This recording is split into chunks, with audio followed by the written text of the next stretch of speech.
umaakit ng ganito, sana yung mga pumupunta sa ganitong lugar, hindi nag-iiwan ng basura. Diba? Kasi malalaman mong pinuntahan na yung isang lugar pag nakakita ka ng basura.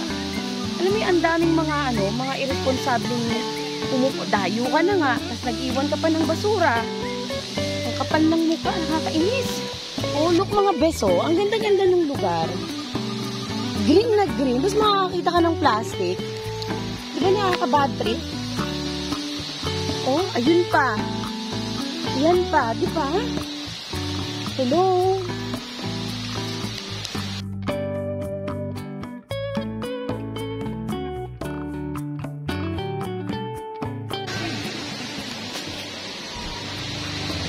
Malapit na kaming dumating sa Twin Falls. Ayan na, mapakita ko sa inyo.